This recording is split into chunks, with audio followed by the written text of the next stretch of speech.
Episode 5. 5 years later. After 5 years, Lesley is getting bigger and there are other children on the island too. There is a clear future for the island which gives everyone a sense of purpose. People are no longer scared of the future. However, the old lady is very frail. She is no longer well enough to cook for everyone. Her husband is doing the best he can on his own, but he's clearly very worried about her.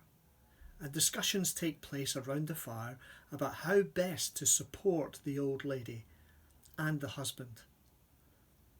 Not just physically by doing tasks, but also emotionally. How can we be there for them to support them through this worrying time? Everyone put in a huge amount of effort, changed jobs, changed routines and rotas, but unfortunately the old lady died. Everyone on the island was very sad at this first death on the island. We all came together for a beautiful funeral for a dear friend. Discussions took place afterwards about what we've lost, not just a dear friend, but also all her memories. And we start to think about what would be left if we weren't here.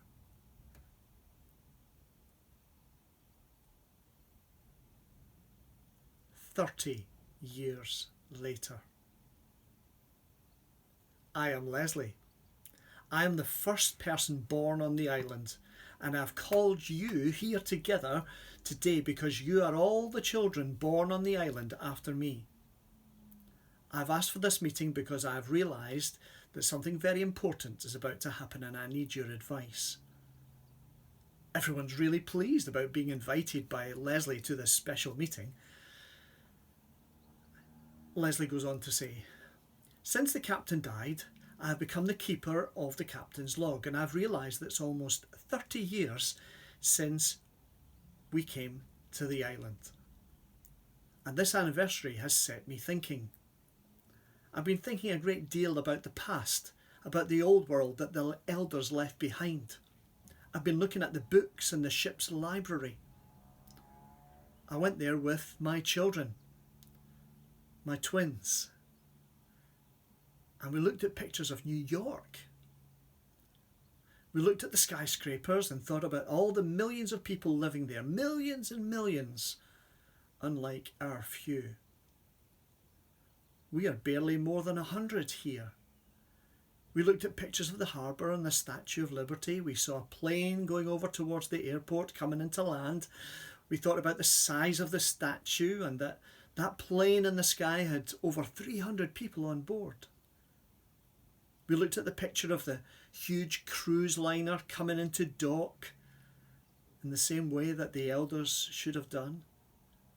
That ship was so big. There were thousands of passengers on board, unlike our luxury sailing ship.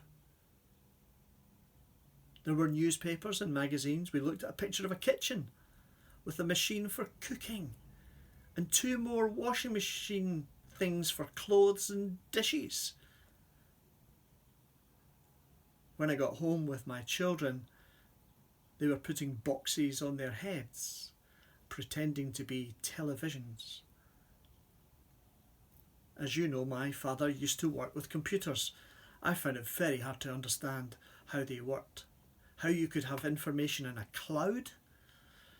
And then I wondered if the internet was any less strange than what happened to us.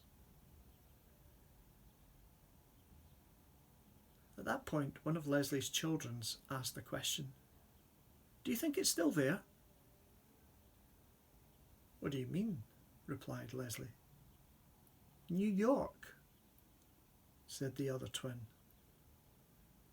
"How do you know that it was us who disappeared? Perhaps it was them." This caused a bit of discussion amongst the young people listening to Lesley, and he got them to be quiet. And he said, "So you won't be surprised to know what I've been thinking about. There are only 12 of the old ones left now, the elders, the people who arrived on the ship. I'm concerned about how we can preserve the story of how they came here and the old world that they left behind. I wonder what we should do. Discussion takes place across the whole of this group of young people about recording the story of the elders. There are some who say we should have one book that has one story that all 12 have contributed to and they agree it. There are others who say no, what we should have are 12 different stories all in one book.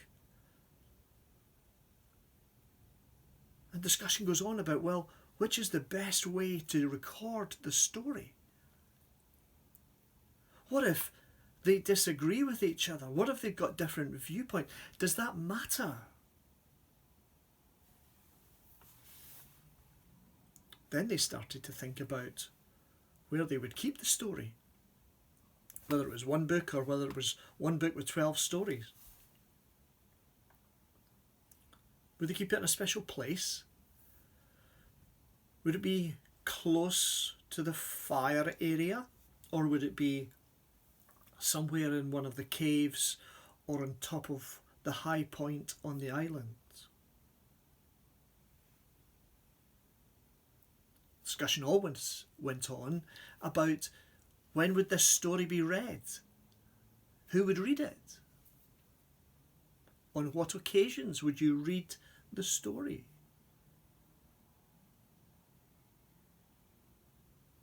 Discussions went on for a long time, and eventually decisions were made about the recording of the elders' stories and the place where it should be kept and how it should be used.